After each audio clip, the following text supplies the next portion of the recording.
सभी शिक्षक साथियों को मेरा नमस्कार। मैं अपने YouTube चैनल पर आप सभी शिक्षक साथियों का हार्दिक स्वागत करती हूं। साथियों, आज के वीडियो में बात करेंगे कि अब जब हमारे विद्यालय बच्चों के लिए खुल चुके हैं, उच्च प्राथमिक विद्यालय 10 फरवरी से खुल चुका है और प्राथमिक विद्यालय 1 मार्च 2021 से बच्चों के लिए खुलने जा रहे हैं। तो अब हमें विद्यालय पहुंचकर क्या करना है, कैसे करना है, कि आखिर जब हम विद्यालय जाएंगे तो वहां करेंगे क्या। तो आपको इन सारी समस्याओं का समाधान इस वीडियो में मिलेगा, तो ध्यान से इस वीडियो को देखिएगा। आप सभी शिक्षक साथियों को अच्छी तरीके से पता है कि 11 महीने से हमारे विद्यालय बंद पड़े हैं। टीचिंग लर्निंग प्रोसेस टूट चुकी है। हालांकि ई पाठशाला के द्वारा बच्चों को शिक्षा प्रोवाइड कराई जा रही थी, परंतु फिर भी जो स्कूल का तोड़ नहीं है, तो बच्चे स्कूल न आने की वजह से जो पिछड़ गए हैं उनको मुख्य धारा में लाने के लिए सबसे पहले रेमेडियल टीचिंग विद्यालयों में की जाएगी। तो वो रेमेडियल टीचिंग जो है, एक हमारा सरकार के द्वारा समग्र कार्यक्रम तैयार किया गया है, उसके आधार पर की जाएगी। तो ये समग्र कार्यक्रम जो है वो, अगर हम आज बात हिंदी की इस वीडियो में कर रहे हैं, तो पहले हिंदी के उसमें प्रोस्पेक्ट में समझ लीजिए कि हिंदी शिक्षण को 3 भागों में बांट दिया, लेवल बना दिए गए हैं। लेवल 1, लेवल 2 और लेवल 3। तो लेवल 1 जो है वो कक्षा 1 में हम कैसे विद्यालय खुलने पर कैसे काम करेंगे, कैसे कक्षा शिक्षण करेंगे, तो वो लेवल 1 में बताया गया है। लेवल 2 में कक्षा 2 और 3 में किस तरीके से काम करेंगे वो बताया गया है, और लेवल 3 में कक्षा 4 और 5 में किस तरीके से हिंदी विषय पर हमें विद्यालय खुलने पर काम करना है, इसके बारे में बात करी गई है। तो साथियों, कल मैंने एक वीडियो बनाया था जिसमें लेवल 1 पर यानी कक्षा शिक्षण हिंदी का कक्षा 1 में किस प्रकार करना है वो बताया गया था। तो उसका लिंक आपको इस वीडियो के डिस्क्रिप्शन बॉक्स में मिल जाएगा। और आज के वीडियो में बात करेंगे स्तर 2 की, यानी स्तर 2 यानी कक्षा 2 और 3 में विद्यालय खुलने के बाद किस प्रकार से हमें काम करना है, इसके बारे में डिटेल जानकारी आपको देंगे हम। तो सबसे पहले 3 बातें देखिए। सबसे पहले जब स्कूल खुलेगा तो हमको क्या करना है, बच्चों का बेसलाइन आकलन करना है। फिर बेसलाइन आकलन करने के बाद उनके ग्रुप बनाने हैं, और ग्रुप बनाने के बाद उसी हिसाब से हमको शिक्षण कार्य करना है। और शिक्षण कार्य जब हमारा कंप्लीट हो जाएगा तो उसके बाद हमें एंड लाइन आकलन करना है। तो इन सब के लिए 8 सप्ताह का समय हम लोगों को दिया गया है। और जो ये रेमेडियल टीचिंग हम लोगों को स्कूल खुलते ही पहले दिन से जो शुरू करनी है, उसका मुख्य उद्देश्य ये है कि योजना सिस्टमेटिक तरीके से शिक्षण करते हुए सभी विद्यार्थियों को न्यूनतम अधिगम स्तर तक लाना, और जो नया एकेडमिक सेशन सत्र होगा उसके लिए विद्यार्थियों को बेहतर रूप से तैयार करना। अब थोड़ा समझते हैं कि इस कार्यक्रम की जो समग्र कार्यक्रम है उसकी रूपरेखा क्या है, यानी कि पहले दिन हमें विद्यालय पहुंचकर क्या करना है। तो हम आपको बता चुके हैं कि 8 सप्ताह की कार्य योजना इस समग्र कार्यक्रम में हमें दी गई है। तो अब शुरू करते हैं पहले सप्ताह से, यानी जब हम स्कूल पहुंचे तो पहले दिन हमें क्या करना है। तो क्या होगा, 8 सप्ताह के इस उपचारात्मक शिक्षण योजना की शुरुआत के पहले दिन स्कूल खुलते ही बच्चों के साथ 1 सप्ताह तक उत्साहवर्धक गतिविधियां और बेसलाइन आकलन करने की योजना है। इस पहले हफ्ते को ही 0 सप्ताह बताया गया है। अब सबसे पहले बेसलाइन आकलन हम करेंगे कैसे। तो इसमें क्या है, जो बेसलाइन आकलन कक्षा 2 और 3 के बच्चों का होना है वो मुख्य रूप से शब्द पहचान पर आधारित होगा, और ये जो शब्द हैं ये कक्षा 1 के अधिगम स्तर के सरल शब्द होंगे। अब आकलन करने के लिए बच्चों को सहज बनाना जरूरी है। हम बच्चों का सीधे सीधे आकलन नहीं करेंगे, प्रत्येक बच्चे के साथ थोड़ी बातचीत कर उसे सहज महसूस करवाएंगे। ये पहले दिन का काम है। देखिए, इसके बाद बेसलाइन आकलन के लिए हम सभी शिक्षक साथियों को प्रपत्र दिए गए हैं। तो ये प्रपत्र इसमें दो तरीके के हैं। देखिए, एक शब्द पठन कार्ड मिले हैं और एक स्कोरिंग प्रपत्र मिले हैं। तो जो हमें शब्द पठन कार्ड मिले हैं उससे क्या है, बच्चों से शब्द पढ़वाएं। इसमें क्या है, जो ये हमारी संदर्शिका दी गई है समग्र कार्यक्रम की, इसमें आखिरी पृष्ठ पर भी कुछ शब्द दिए गए हैं और शब्द पठन कार्ड दिया गया है। इसको आप फाड़ लें और आकलन के दौरान बच्चों को पढ़ने के लिए दें। इसमें देखिए एक शब्द पठन कार्ड है, इसमें 20 शब्द दिए गए हैं। पहले में बिना मात्रा वाले, फिर आ की मात्रा के, फिर ई की मात्रा के, पूरे जो हैं ये 20 शब्दों का एक शब्द पठन कार्ड, ये देखिए आपको स्क्रीन पर दिखाई पड़ रहा है, ये दिया गया है। अब क्या करना है, ये शब्द पठन कार्ड से बच्चों को शब्द पढ़ने के लिए कहें। अब देखिए इसमें देखिए घर लिखा, बस, मन, नयन, इस तरीके से लास्ट जो है कैलाश लिखा हुआ है। तो हमें अब क्या करना है कि बच्चों को शब्द पठन कार्ड से शब्द पढ़ने को कहेंगे और बच्चे कार्ड से पढ़ेंगे। और हम जो है, ये देखिए आपको स्क्रीन पे दिखाई पड़ रहा है शब्द पठन स्कोरिंग प्रपत्र बेसलाइन, इस प्रपत्र में हम नोट करेंगे। शब्द कार्ड और स्कोरिंग प्रपत्र में एक ही जैसी तालिका है, जैसे इसमें 20 शब्द दिए गए हैं वैसे ही शब्द पठन स्कोरिंग प्रपत्र में भी ये 20 शब्द दिए गए हैं। तो अब क्या है, सीधे शब्द पठन कार्ड से जांचने से पूर्व बच्चों को बॉक्स में दिए गए शब्द, ये देखिए ये शब्द पठन कार्ड के ऊपर एक बॉक्स बना हुआ है जिसमें देखिए कल, नाम और ताला ये लिखा हुआ है, इनको पढ़कर बताएं कि उन्हें किस तरीके से पढ़ना है। अब क्या करना है, अब जब बच्चे पढ़ना शुरू करेंगे तो किसी शब्द को पूरा एक साथ पढ़ना सही माना जाएगा। शब्द के सिर्फ अक्षरों को पहचानना शब्द पठन में नहीं माना जाएगा। तो जो बच्चा सही शब्द को पढ़ ले उसमें एक ऐसे लिख दें 1, और जब बच्चा कोई गलत शब्द पढ़े तो उस शब्द में नीचे लिख दें 0। अगर बच्चा किसी शब्द पर 5 सेकंड से ज्यादा अटक जाता है तो उसे आगे के शब्द पढ़ने को कहें और जिस पर अटका था उसको गलत मानकर उस पर 0 लिख दें। अब बच्चा पहली पंक्ति का अगर एक भी शब्द नहीं पढ़ पाता, यानी घर, बस, मन, नयन, ये पहली पंक्ति के शब्द हैं, अगर इनमें से एक भी शब्द नहीं पढ़ पाता है तो उसको आगे पढ़ने से रोक दें और उसकी उपलब्धि में क्या करें, 0 लिख दें। अगर कोई बच्चा पहले गलत पढ़ता है और फिर उसे वापस सही पढ़ता है तो इस शब्द को सही माने।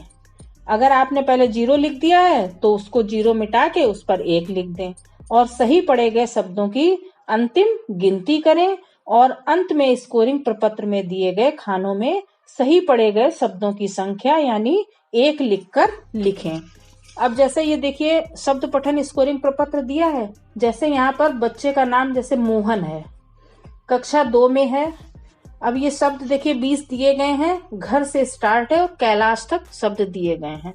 अब अगर बच्चा घर पढ़ लेता है तो उस पर 1 लिख दिया, मन पढ़ लेता है, जितने भी बच्चा शब्द सही से पढ़ लेगा उसमें 1 1 लिखते चले जाएंगे और जो नहीं पढ़ पाएगा उसमें 0 कर देंगे।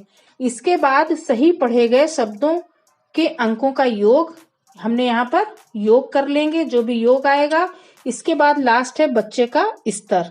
अब देखिए स्तर में क्या लिखेंगे, जो बच्चे 10 या उससे कम शब्द पढ़ पाएंगे उनको स्तर 1 में रखेंगे और जो बच्चे 11 और इससे अधिक शब्द पढ़ पाएंगे उनको क्या करेंगे, स्तर 2 में रखेंगे। और जिनको स्तर 1 में रखेंगे उनके साथ स्तर 1 की गतिविधियां करी जाएंगी, जिसमें मुख्य रूप से वर्णमाला पहचान और शब्द पठन पर काम किया जाएगा। इन बच्चों को समूह 1 में रख दिया जाएगा। जो बच्चे 11 से और उससे अधिक शब्द पढ़ लेंगे उनको क्या स्तर 2 में होंगे, उनके साथ स्तर 2 की गतिविधियां करी जाएंगी, जिनमें वर्ण मात्रा को दोहराना, शब्द व वाक्य पर काम किया जाएगा। तो ये इसी हिसाब से शब्द पठन स्कोरिंग प्रपत्र में हम बच्चे का स्तर लिख देंगे। जैसे ये मोहन लिखा, उसने 11 शब्द पढ़ लिए हैं तो इसको यहाँ पर लिख देंगे लेवल 2। इसके बाद जैसे श्याम है, उन्होंने 9 शब्द पढ़ पाए हैं तो उनके आगे लिख देंगे स्तर 1। इस तरीके से इस पर काम करेंगे। अब चलिए अभी तक जितनी बात बताई है इसको एक पूरी प्रक्रिया को संक्षेप में समझ लीजिए कि बच्चे स्कूल में आए, पहला सप्ताह पहले दिन बच्चे स्कूल में आए, उनको सहज किया। इसके बाद क्या किया, आकलन के लिए शब्द कार्ड से शब्द पढ़वाए। फिर उसके बाद उसको स्कोरिंग प्रपत्र में अंक दर्ज कर लिया। फिर स्कोरिंग प्रपत्र में उपलब्धि का स्तर दर्ज कर लिया। इसके बाद उनका समूह निर्धारण कर लिया और समूह के अनुसार उनका शिक्षण कार्य करा। अब 8 सप्ताह के शिक्षण कार्य के बाद इन्हीं बच्चों का पुनः आकलन किया जाएगा और जो बच्चे उपलब्धि स्तर में पीछे होंगे उन्हें आगे के शिक्षण के दौरान विशेष मदद और समय दिया जाएगा। अब देखिए, आकलन कर लिया आपने। अब आकलन करने के बाद क्या हुआ, स्तर बन गए। अब जो 8 सप्ताह का उपचारात्मक शिक्षण में हमको इस बात का ध्यान रखना बहुत जरूरी है कि जो बच्चों की पिछली कक्षा की दक्षताओं को प्राप्त करने का लक्ष्य लेकर कार्य करने वाले हैं, यानी कि जिनका स्तर 1 है, उन बच्चों के लिए कक्षा 1 की प्रेरणा सूची की डिकोडिंग से जुड़ी मुख्य दक्षताओं पर काम किया जाएगा। और उसी तरीके से जो स्तर 2 के बच्चे हैं उन बच्चों के साथ कक्षा 1 और कक्षा 2 की प्रेरणा सूची की दक्षताओं पर काम होगा। और इन दक्षताओं को इस तरीके से देखिए, ये लिस्ट में दिया गया है, इनको व्यवस्थित करके एक अधिगम लक्ष्य के रूप में रखा गया है। स्तर 1 में देखिए, स्क्रीन पे आपको दिख रहा है, हिंदी वर्णमाला के सभी वर्णों अक्षरों को पहचान कर लिख पाते हैं। और यही चीज स्तर 2 में देखिए, 3 या 4 अक्षर के अमात्रिक व मात्रिक शब्दों को उचित प्रवाह के साथ पढ़ पाते हैं। स्तर 1 में देखिए, 2 या 3 अक्षर के मात्रिक अमात्रिक शब्दों को पढ़ पाते हैं। तो यहाँ पर इसमें देखिए, सरल वाक्यों को प्रवाह के साथ पढ़ पाते हैं स्तर 2 में। इस तरीके से सरल व परिचित शब्दों को लिख पाते हैं। और इसमें देखिए, परिचित संदर्भ के 3 या 4 शब्दों के वाक्यों को लिख पाते हैं। स्तर 1 में सुनी हुई कहानी या घटना को अपनी भाषा में व्यक्त कर पाते हैं और स्तर 2 में सुनी हुई कहानी या घटना को अपनी भाषा में व्यक्त कर पाते हैं। तो बात होगी प्रेरणा सूची की दक्षताओं पर। अब हमको प्रतिदिन काम करने के लिए कक्षा 2 और 3 में हिंदी विषय के 3 कालांश दिए गए हैं। प्रथम कालांश 40 मिनट का होगा और द्वितीय जो है वो उसमें 2 को लैप्स कर दिया गया है, वो 80 मिनट का होगा। तो जो प्रथम कालांश हमारा 40 मिनट का होगा उसमें मौखिक भाषा के विकास के लिए पाठ्य पुस्तक, कलरव और सहायक शिक्षण सामग्री जैसे कहानी, कविता, पोस्टर, चित्र चार्ट के चित्रों पर मौखिक गतिविधियां की जाएंगी। इसमें बच्चे कक्षा के अनुसार बैठेंगे। प्रथम कालांश का विभाजन इस तरीके से होगा, उसमें 5 से 10 मिनट जो हैं वो अनुकूल वातावरण निर्माण के लिए प्रतिदिन कविता या खेल गतिविधि का आयोजन किया जाएगा और आधारशिला क्रियान्वयन संदर्शिका से हम लोग गतिविधियों का चयन कर लेंगे। उसके बाद 25 से 30 मिनट जो हैं वो मौखिक भाषा विकास के लिए कलरव 2 और सहायक शिक्षण सामग्री, चित्र चार्ट, कहानी, कविता, पोस्टर की मदद से मौखिक गतिविधियां कराई जाएंगी। अब जो द्वितीय और तृतीय कालांश होगा, द्वितीय एवं तृतीय कालांश में कुल 80 मिनट का समय है। इसमें क्या होगा, 50 से 55 मिनट जो हैं वो हमारे वर्ण मात्रा पहचान एवं अभ्यास पुस्तिका पर अभ्यास कार्य तथा जो 25 मिनट बचे हुए हैं वो सहज पर, जो पठन पुस्तिका मिली हुई है सहज, तो सहज पर काम करने के लिए दिया जाएगा। इस देखिए तालिका दी गई है, इस तालिका में बेसलाइन आकलन के आधार पर दोनों समूह स्तर 1 और स्तर 2 के लिए अलग अलग काम निर्धारित करे गए हैं। अब द्वितीय व तृतीय कालांश का देखिए दैनिक शिक्षण कार्य दिया गया है। स्तर 1 पे हमें क्या काम करना है 20 से 25 मिनट और स्तर 2 पे क्या काम करना है फिर दूसरे 25 से 30 मिनट। देखिए पहले स्तर में जो पहला 20 से 25 मिनट है उसमें वर्ण मात्रा के पहचान और शब्दों पर काम होना है और जो दूसरा स्तर है उसमें वर्ण मात्रा पहचान, शब्द और वाक्य पर काम होना है। जो दूसरे 25 से 30 मिनट है उसमें अभ्यास पुस्तिका यानी स्तर 1 पर अभ्यास कार्य होना है और उसमें स्तर 2 पे अभ्यास कार्य होना है। 20 से 25 मिनट इधर सहज 1 पर काम और पठन और मौखिक कार्य होगा, उधर सहज 1 और 2 पर कार्य, शब्द पठन और वाक्य पठन पर काम होगा। और सहायक सामग्री जो उपचारात्मक शिक्षण के लिए हम लोगों को उपलब्ध कराई गई हैं वो पता ही है, चित्र चार्ट, कविता पोस्टर, कहानी पोस्टर, कलरव कक्षा 2 और 3 की उपचारात्मक अभ्यास पुस्तिका स्तर 1 और स्तर 2, सहज 1 और 2, ये जो है हमारे पास ये सामग्रियां उपलब्ध होंगी जिनका हम उपयोग करेंगे। अब ये जो 8 सप्ताह है तो अब ये भी बात समझ में आ गई कि इन 8 सप्ताह के कार्यक्रम में शिक्षकों को 2 प्रकार से शिक्षण कार्य करना है। जो पहला पीरियड है उसमें तो मौखिक भाषा विकास से जुड़े काम करने हैं और जो द्वितीय और तृतीय कालांश है 80 मिनट का, मतलब दोनों जोड़ दिए गए हैं, तो 80 मिनट के जो द्वितीय और तृतीय कालांश हैं उसमें डिकोडिंग, कौशल एवं उपचारात्मक काम किया जाएगा। इसके लिए देखिए, प्रथम कालांश के लिए सप्ताहवार दैनिक शिक्षण योजना आपकी सारे सप्ताह की दी हुई है। तो पहले प्रथम सप्ताह की देख लीजिए और द्वितीय की देख लीजिए। इसके बाद आप और जो है दैनिक शिक्षण योजनाएं हैं वो आप इसमें पढ़ लीजिएगा। 8 सप्ताह की शिक्षण योजना इसमें दी गई है। तो ये पहली समझ लीजिए जो सप्ताह 1 में काम करना है। देखिए, दिन पहला है कक्षा 2 और कक्षा 3 पर किस तरीके से काम करना है। कक्षा 2 में देखिए स्क्रीन पे आपको दिख रहा है, जिसने सूरज चांद बनाया, पाठ 1 पृष्ठ 11 कविता का स्वस्वर गायन किया जाएगा। शीर्षक पर चर्चा करी जाएगी। बच्चों के साथ 2-3 बार दोहराया जाएगा। फिर जो अगले 25 मिनट उसमें क्या होगा, टपका का डर पाठ 5 यानी पृष्ठ 21 शिक्षक द्वारा शीर्षक पर चर्चा तथा मौखिक रूप से कहानी सुनाना होगा। और इसी में कक्षा 3 पे जो है वो मौखिक भाषा विकास पे जो प्रथम पीरियड में क्या काम होगा, प्रार्थना यानी पाठ 1 पृष्ठ 10 कविता को बच्चों के साथ गाना है और कहानी मुर्गा और लोमड़ी यानी पाठ 2 पृष्ठ 11 मौखिक रूप से सुनानी है। ये पहले दिन का काम है। फिर देखिए दूसरे दिन का दिया है, तीसरे दिन का दिया है।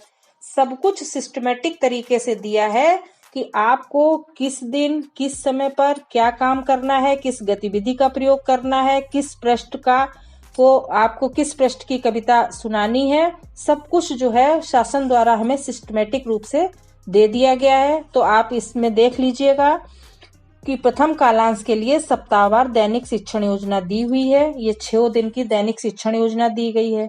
इसके बाद सप्ताह 2 की यहाँ पर क्या है, जबकि कालांश 1 में केवल मौखिक भाषा विकास पर ही काम होना है, तो पहले सप्ताह का ये दे दिया गया है, दूसरे सप्ताह का दे दिया गया। इस तरीके से ये देखिए 8 सप्ताह की प्रथम कालांश के लिए सप्ताहवार दैनिक शिक्षण योजना आपकी इसमें समृद्ध कार्यक्रम की जो शिक्षक संदर्शिका मिली है इसमें सिस्टमेटिक तरीके से दी हुई है। अब जो प्रथम कालांश में आपको गतिविधियां दी हैं उन गतिविधियों का भी विवरण इसमें दिया गया है कि कविता पर काम करना है तो किस तरीके से करना है, कहानी पर काम करना है तो कैसे करना है, चित्र पर चर्चा का काम आप किस तरीके से करेंगे, चर्चा की शुरुआत कैसे करेंगे, चित्रों को अनुभव से कैसे जोड़ेंगे, ये सब चीजें भी इसमें दी हुई हैं। इसका प्रयोग करके आप उचित गतिविधियों का प्रयोग उसमें कर सकते हैं। ये तो पूरे सप्ताह की हो गई मौखिक भाषा विकास पर कैसे काम किया जाएगा। अब जो द्वितीय और तृतीय कालांश होगा उसमें स्तर 1 और स्तर 2 पे कैसे काम किया जाना है, तो ये भी है। इस योजना को सप्ताह के 6 दिन के शिक्षण दिवस का आधार बनाया गया है, इसलिए इसको सप्ताहवार प्रस्तुत किया गया है। तो इसमें आपको देखिए स्क्रीन पर दिखाई पड़ रहा है सप्ताह 1 में स्तर 1 पे कैसे काम करना है और स्तर 2 पे कैसे काम करना है। तो ये आप इसमें देख लीजिएगा। ये देखिए जो आपको स्क्रीन पे दिखाई पड़ रहा है इसमें शिक्षण योजना में कक्षा 2 और कक्षा 3 दोनों के लिए तय की गई गतिविधियां अलग अलग खानों में शामिल की गई हैं। अगर आप कक्षा 2 के लिए शिक्षण कार्य कर रहे हैं तो कक्षा 2 वाले कॉलम को देखकर अपना शिक्षण कार्य करें, और अगर 3 में कर रहे हैं तो कक्षा 3 वाले को देखकर आप इस तरीके से काम करें। इस योजना में संक्षिप्त रूप में ये भी बताया गया है कि आज कौन सी गतिविधियां करेंगे, कौन सी सामग्री होगी, कौन सा पाठ होगा, साथ ही आवश्यकता अनुसार सामग्री और पाठ का नाम भी दिया गया है। किसी गतिविधि को कैसे आयोजित किया जाए इसके लिए तालिका के अंत में यानी 8वें सप्ताह के बाद पृष्ठ संख्या इसी मॉड्यूल की 31 से 41 तक उसकी विस्तृत जानकारी दी गई है। सबसे पहले आप इन गतिविधियों को अच्छी तरीके से समझ लें और उसके बाद इनको क्रियान्वित करवाएं। प्रत्येक सप्ताह के 6ठे दिन आकलन एवं पुनरावृत्ति पर काम किया जाएगा, और जब गतिविधियां आप कराएं तो बच्चों की सक्रिय सहभागिता पर भी ध्यान दें। तो द्वितीय और तृतीय कालांश के लिए सप्ताहवार दैनिक शिक्षण योजनाएं इसमें आप देख लीजिए, और जिस कक्षा पे आप काम कर रहे हैं उसी के हिसाब से आप अपनी गतिविधियों का चयन, अपनी सहायक सामग्रियों का चयन कर बच्चों के साथ शिक्षण कार्य करें। अब इसके बाद एंड लाइन आकलन का समय आ गया है। ये आकलन 8 सप्ताह के कोर्स के समापन के बाद किया जाएगा। स्तर 1 के बच्चों के साथ बेस लाइन वाला प्रपत्र ही एंड लाइन आकलन के लिए इस्तेमाल किया जाएगा। इसके लिए हम लोग क्या करेंगे, बेस लाइन के आकलन के चरणों का ही अनुसरण करेंगे, जैसे बेस लाइन किया था उसी तरीके से। और एंड लाइन आकलन के लिए अंतिम पृष्ठ पर, इसी मॉड्यूल के अंतिम पृष्ठ पर एक स्कोर प्रपत्र दिया गया है, वो भी हम आपको स्क्रीन पे दिखाएंगे। उसमें बच्चों की उपलब्धि के स्तर को दर्ज करें। अब स्तर 2 के बच्चों के साथ शब्द स्तर और वाक्य स्तर दोनों प्रकार का एंड लाइन आकलन किया जाएगा। पहले शब्द पठन का आकलन, बेस लाइन की प्रक्रिया इस तरीके से करेंगे। सबसे पहले बच्चों के नाम उसी क्रम में लिख लेंगे, जैसे मोहन, श्याम, जो भी बच्चों के नाम है जैसे वहां लिखे थे बेस लाइन आकलन में, उसी तरीके से उनके नाम उसी क्रम में लिख लेंगे। फिर अब जो है जिस तरीके से हमने आकलन किया है उसी क्रम पे उसका नाम लिखा जाएगा। अब पठन कार्ड देखकर वाक्यों को बच्चों को पढ़ने को कहें। अब वाक्य कार्ड के बॉक्स में दिए गए उदाहरण, जैसे ये देखिए ये दिया है, इसके ऊपर दिया है रीता आ रही है, को पढ़कर दिखाएं और बच्चों से बोलें वो भी ऐसे ही इसको पढ़ें। एक पढ़ने का भी क्रम होता है ना। अब ये नहीं रीता आ रही है ऐसे पढ़ना, ये थोड़ी ना रीता आ रही। तो आप पहले उनको पढ़ के दिखाएंगे, उसी हिसाब से बच्चों को उसी तरीके से उसे पढ़ना है। किसी शब्द को पूरा अटके बिना पढ़ना सही माना जाएगा। शब्द को सिर्फ अक्षरों को पहचानना पठन नहीं माना जाएगा। अगर पहले बच्चा किसी शब्द को गलत पढ़ता है और फिर उसे सही पढ़ता है तो उसको सही माना जाएगा। सही पढ़े गए शब्द के नीचे 1 लिखा जाएगा। जब बच्चा कोई गलत शब्द पढ़े तो उसके नीचे क्या होगा, 0 लिखा जाएगा। अगर बच्चा किसी शब्द पर 5 सेकंड से ज्यादा अटके तो क्या होगा, 0। और अगर पहले वाक्य के सही शब्द बच्चा गलत पढ़ता है, यानी कि ये देखिए इसमें लिखा है ये मेरा बाग है, तो अगर ये सारे शब्द वो गलत पढ़ता है तो उसे आगे पढ़ने से रोक दें और उसकी उपलब्धि में क्या करें, 0 दर्ज कर दें। कुल सही पढ़े गए शब्दों को गिनकर उपलब्धि में नोट करें। जो बच्चा 15 शब्द सही पढ़ता है उसे वाक्य स्तर पर माने और स्कोर कार्ड में सही का निशान लगाएं। देखिए ये आप स्कोर कार्ड आपको स्तर 1 और स्तर 2 के दिखाई पड़ रहे हैं। तो इसमें बच्चे का नाम लिख लिया और यहाँ पर जैसे पहले लिखा आपने मोहन, फिर लिखा है श्याम। तो अब मोहन ने जितने भी इसमें शब्द पढ़ लिए हैं उन शब्दों में 0-1 जहां पर नहीं पढ़ा उसमें 0-1 करके बच्चों का स्तर इधर आकलन कर ले। और शब्द पठन स्कोरिंग में भी क्या करें, बच्चों के स्तर का आकलन कर लें। अब जो बच्चा 15 शब्द सही पढ़ता है उसे बाग के स्तर पर माने और स्कोर कार्ड में क्या करें, सही का टिक लगा लें। तो इस तरीके से ये एंड लाइन आकलन हमारा कंप्लीट हो जाएगा। तो हमारे सभी शिक्षक साथियों, आपको ये वीडियो समझ आया या नहीं आया? अगर आपको ये वीडियो समझ आया तो इस वीडियो को लाइक करें, शेयर करें और अगर आप हमारे चैनल को पहली बार हमारे चैनल को देख रहे हैं या सुन रहे हैं तो हमारे चैनल को सब्सक्राइब करें और बेल आइकॉन को भी प्रेस करें, जिससे हमारे नए आने वाले वीडियो का नोटिफिकेशन आप तक पहुंच जाए। इसके बाद बेसिक शिक्षा विभाग की सभी इंफॉर्मेटिव और सपोर्टिव वीडियो देखने के लिए आप हमारे चैनल से जुड़े रहिए। Thank you so much.